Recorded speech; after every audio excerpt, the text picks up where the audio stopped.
Assalamualaikum warahmatullahi wabarakatuh. Kami daripada kumpulan pertama ingin membentangkan pembentangan kumpulan bagi subjek BIMK 3163 dengan tajuk menilai hubung kait antara sahsiah dan pendekatan tokoh sahabat Sayyidina Umar Al-Khattab dengan sahsiah dan pendekatan guru pendidikan Islam masa kini. Saya ahli kumpulan yang pertama, Amir Luqman Hakim bin Amir Azhar.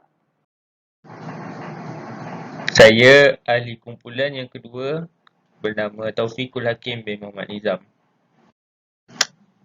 Saya ahli kumpulan yang ketiga iaitu Wan Ahmad Solihin bin Wan Zulkifli. Assalamualaikum warahmatullahi wabarakatuh. Hadirin yang dihormati, hari ini saya ingin membentangkan berkenaan dengan pengenalan sahsiah, pengenalan peribadi dan pengenalan akhlak. Yang pertama, kita pergi kepada pengertian sahsiah. Menurut Kamus Dewan Bahasa 2011, sahsiah merupakan perkataan Arab yang membawa maksud kepribadian atau peribadi. Manakala pengertian peribadi pula ialah manusia sebagai diri sendiri. Sifat-sifat kelakuan, sikap seseorang individu yang sudah sebati dengan diri sendiri bagi membentuk watak dirinya sendiri. Dan akhir sekali, pengertian akhlak. Menurut perspektif Islam, sahsiah juga membawa maksud akhlak. Menurut Imam Al-Ghazali, akhlak ialah suatu sifat yang tertanam dalam jiwa yang daripadanya timbul perbuatan-perbuatan dengan mudah tanpa memerlukan pertimbangan terlebih dahulu. Baik, seterusnya kita pergi kepada biodata Sayyidina Umar bin Al-Khattab. Nama penuh beliau adalah Umar bin Al-Khattab bin Nufal bin Abdul Uzza. Tempat lahir di Mekah Al-Mukarramah. Tahun lahir 584 Masihi, 13 tahun selepas kelahiran Rasulullah SAW. Keturunan Bani Adi, kaum Quraisy. Nama ibu beliau adalah Hantamah binti Hashim. Gelaran yang diberi kepada Umar adalah Al-Faruq, yakni pemisah antara hak dengan batil. Jawatan yang disandang oleh beliau adalah Khalifah kedua daripada Khulafa Ar-Rasyidin. Tarikh menjadi Khalifah pada hari Selasa 22 Jamadil Akhir 13 Hijrah bersamaan 23 Ogos 634 Masihi. Tempoh pemerintahan beliau selama 10 tahun 6 bulan. Tarikh wafat bulan Zulhijjah tahun 23 Hijrah ketika berusia 63 tahun. Sebab kewafatan ditikam oleh Abu Lu'lu'ah Fairuz Al-Farisi, hamba kepada Mughirah bin Syu'bah. Maka beliau dimakamkan di sisi Sayyidina Abu Bakar As-Siddiq. Antara sahsiah Sayyidina Umar Al-Khattab adalah seorang pemimpin yang tegas. Menurut Kamus Dewan, tegas adalah jelas dan terang memberikan pendapat yang benar serta berani dalam membuat keputusan. Pendekatan yang diambil oleh beliau adalah berani dan tidak gentar dalam menegakkan kebenaran agama Islam. Hal ini dikuatkan dengan dalil berdasarkan hadis Nabi, iaitu Rasulullah SAW bersabda, "Umatku yang paling penyayang adalah Abu Bakar dan yang paling tegas dalam menegakkan agama Allah adalah Umar." Terdapat beberapa riwayat yang menceritakan ketegasan Sayyidina Umar Al-Khattab. Antaranya, bagaimana Nabi Muhammad memberikan gelaran Al-Faruq kepada Umar. Pengislaman Sayyidina Umar Al-Khattab merupakan suatu kemenangan bagi umat Islam. Ketika ditanya oleh para sahabat bagaimana beliau mendapat gelaran Al-Faruq tersebut, Sayyidina Umar menjawab, "Pada suatu hari aku bertanya kepada Rasulullah, 'Ya Rasulullah, adakah kita dalam kebenaran?' Jawab Rasulullah, 'Benar.' Aku berkata lagi, 'Kenapakah kita beribadah secara bersembunyi?' Kemudian kami masuk ke Masjidil Haram membuat dua saf. Satu aku dan satu lagi Sayyidina Hamzah. Maka semua orang kafir Quraisy melihat ke arah kami berdua dengan perasaan yang sangat marah. Rasulullah menggelarkan aku Al-Faruq, yakni yang bermaksud pemisah antara hak dan juga batin, yang dapat membezakan antara baik dan juga yang buruk. Gelaran Al-Faruq diberikan kepada Saidina Umar Al-Khattab selepas beliau memeluk agama Islam dan menyebabkan umat Islam yang lain mendapat semangat baru untuk mengamalkan ajaran Islam secara terang-terangan di kota Mekah. Menurut riwayat Abdullah bin Mas'ud, beliau berkata, "Kami menjadi kuat sejak Umar radhiyallahu anhu masuk Islam. Masuknya Umar dalam Islam adalah pembukaan. Hijrahnya adalah kemenangan. Kekuasaannya adalah rahmat. Sungguh kami menyedari diri kami sebelumnya tidak mampu melaksanakan solat di Kaabah sehingga Umar masuk Islam.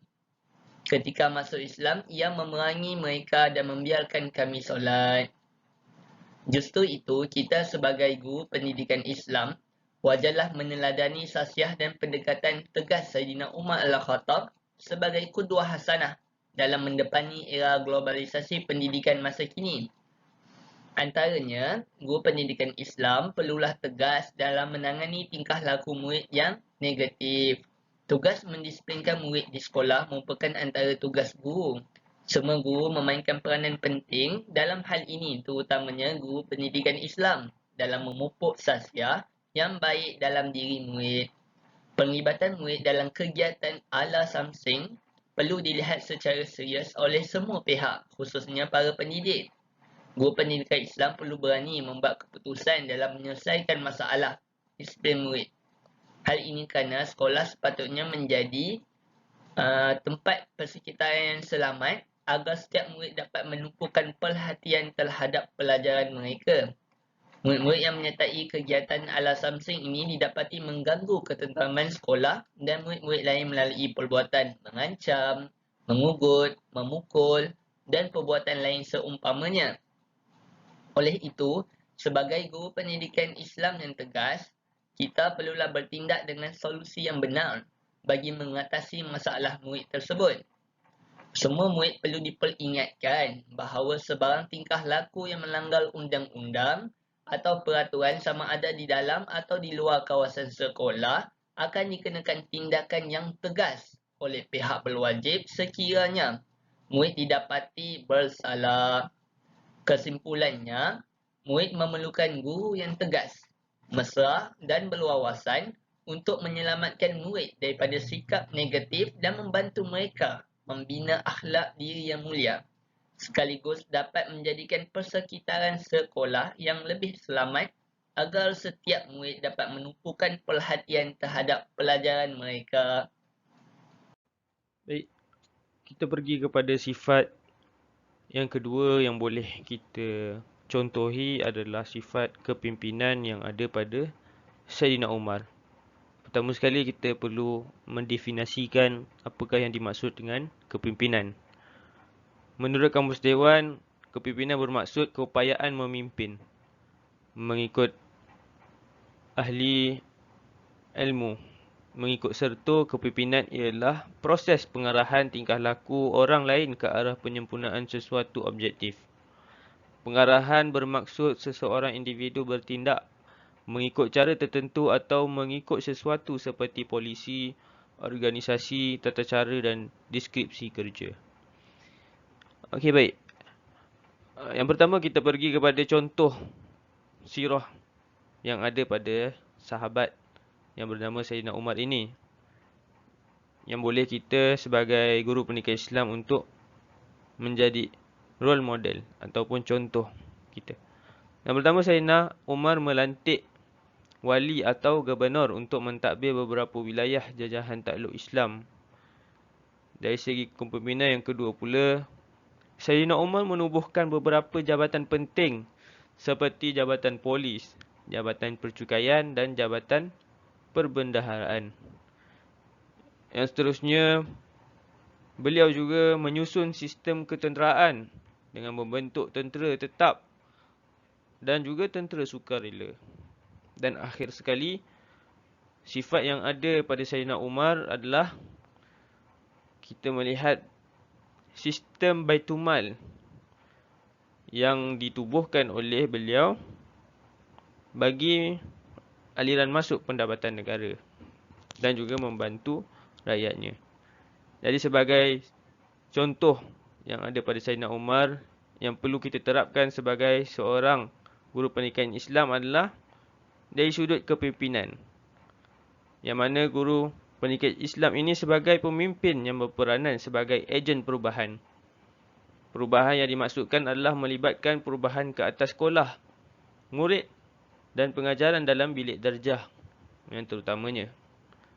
Contohnya kita boleh lakukan ialah apabila guru pendidikan Islam itu dilantik sebagai ketua, yang kebiasaannya adalah ketua panitia. Dan ketua panitia ini ditugaskan untuk memimpin anak-anak ahli bawahnya, anak buahnya. Jadi sebagai contoh, ketua panitia mengadakan mesyuarat sebagai perancang, sebagai pembantu dan pengelola sesebuah mesyuarat itu, dan akan membincangkan rancangan pengajaran bagi melancarkan sesi PDPC murid pada tahun itu. Jadi itulah sifat yang boleh dicontohi daripada Saidina Umar terhadap guru pendidikan Islam. Okey, seterusnya saya Wan Masudhin akan meneruskan lagi pembintangan ini yang membabitkan sasiah yang ketiga yang terdapat dalam diri Sayyidina Umar Al-Khattab radhiyallahu anhu, iaitu yang ketiga, penyayang. Penyayang kalau kita lihat pada definisi dia yang mudah, iaitu membawa maksud perbuatan atau perlakuan menyayangi, mengasihi atau bersifat belas kasihan serta menghormati orang lain. Ini adalah definisi secara umum mengenai sikap ataupun sasiah penyayang. Kita lihat kepada contoh sirah Sayyidina Umar Al-Khattab yang mana menunjukkan bahawa beliau merupakan seorang yang mengamalkan sikap penyayang dalam kehidupan beliau, dalam kepimpinan mereka.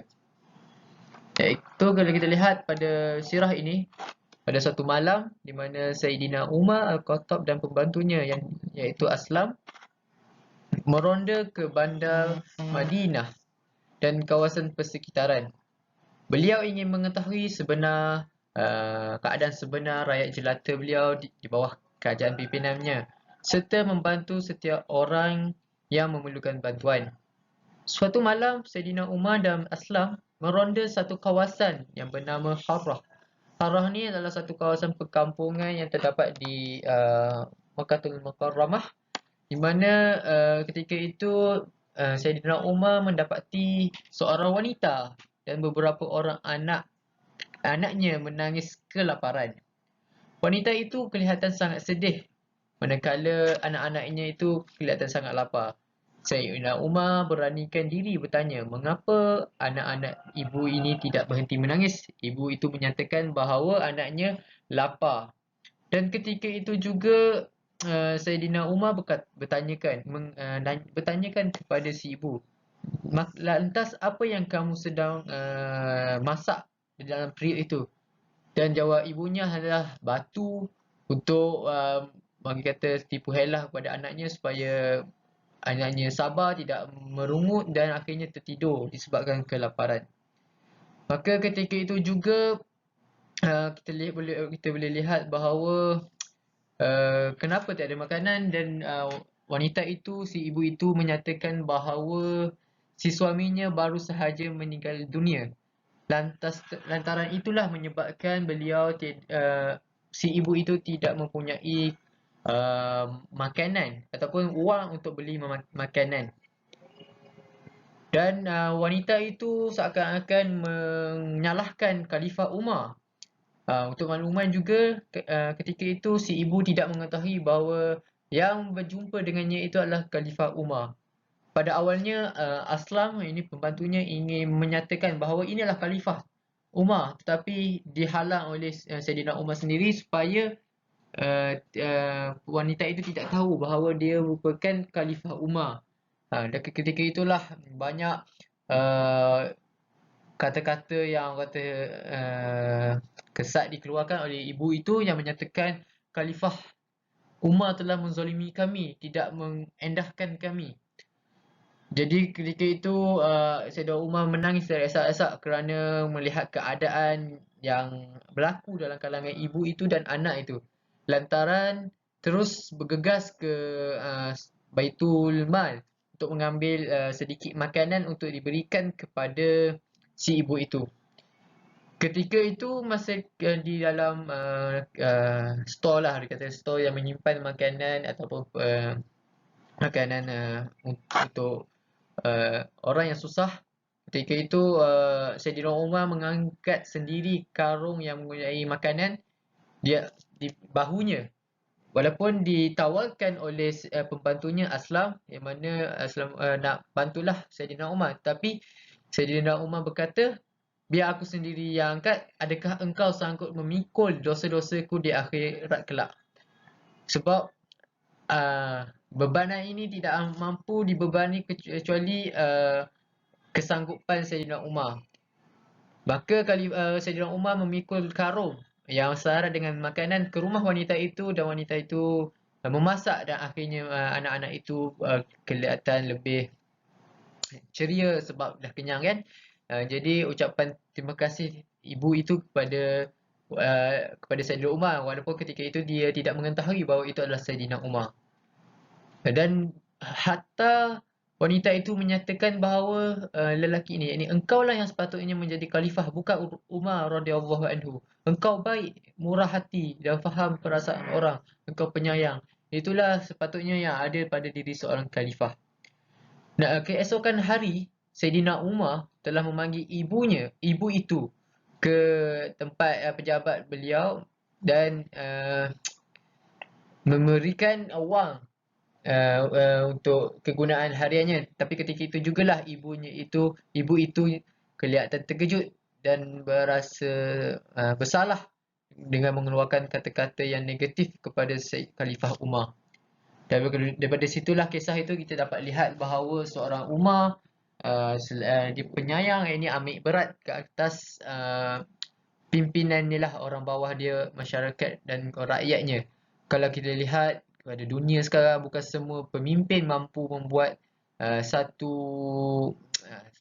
membawa sikap ini, membawa sifat ini dalam kehidupan sehariannya.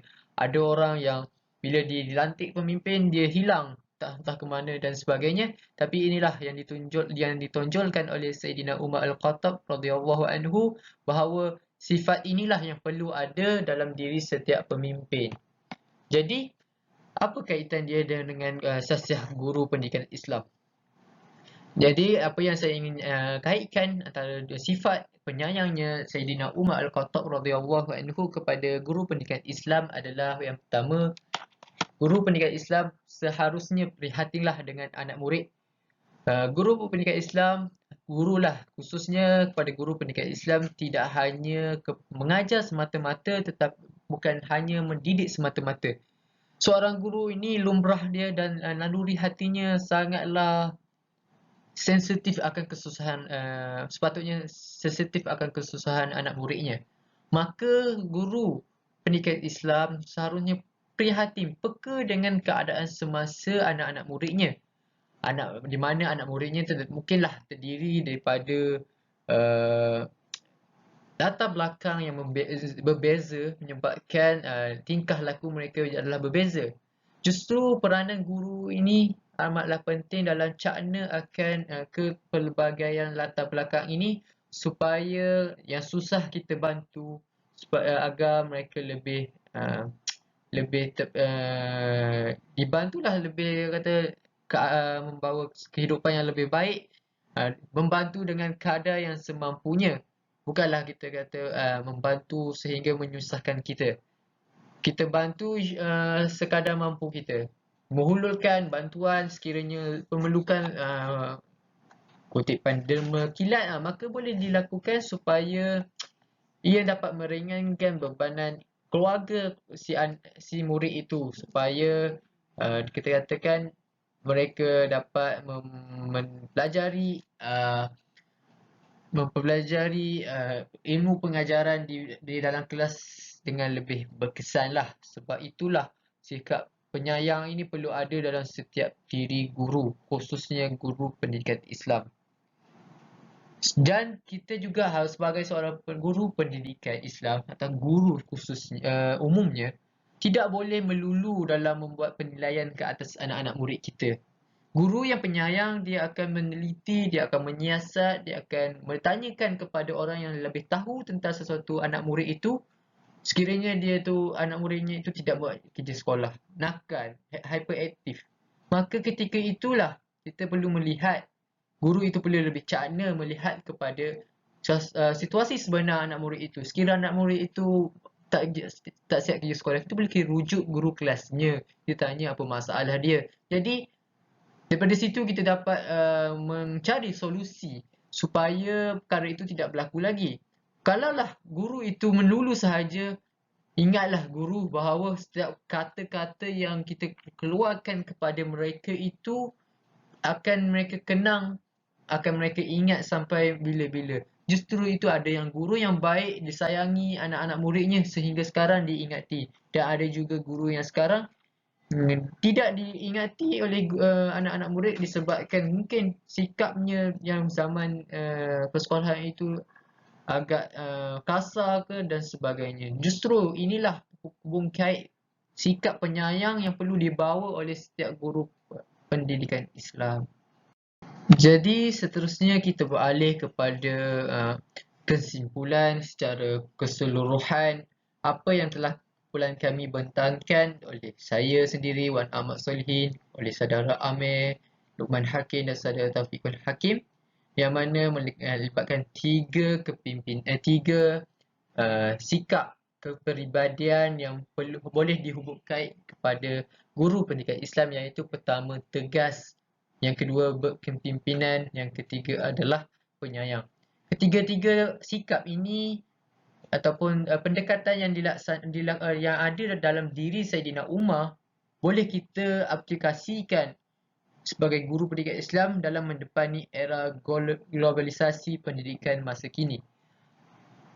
Seorang guru juga, sebagai contoh, seorang guru juga harus ada sikap tegas dalam membuat sesuatu perkara supaya murid tidak merasa guru ini terlalu baik sehingga apa-apa perbuatan yang negatif, murid itu berfikiran, beranggapan bahawa guru itu tak akan marahnya. Sebab guru ini lemah lembut, guru ini tidak pernah tegas. Jadi itu juga tidak sepatutnya. Yang kedua adalah kepimpinan, di mana guru memanglah seorang pemimpin di dalam bilik darjah. Walaupun pada dunia sekarang PAK 21, pendidikan abad ke-21 menuntut pembelajaran berpusatkan murid, tetapi guru juga haruslah memainkan peranan yang penting dalam bilik darjah supaya murid itu tahu apa yang perlu dilakukan oleh mereka. Dan yang ketiga adalah penyayang. Itu sendiri, guru perlu cakna akan keperluan anak-anak muridnya, tidak hanya sekadar mengajar sahaja. Jadi itulah sesiah yang boleh diamalkan dan diterapkan oleh setiap guru pendidikan Islam, khususnya kita yang tak lama lagi akan bergelar seorang guru di sekolah yang kita berkhidmat. Maka ambillah apa yang kami bentang ini sebagai satu platform, sebagai satu panduan kepada kita semua untuk menjadi seorang guru yang berjaya, guru pendidikan Islam yang disegani, malah dihormati oleh setiap masyarakat. Itu sahaja kumpulan kami. Terima kasih. Assalamualaikum warahmatullahi wabarakatuh.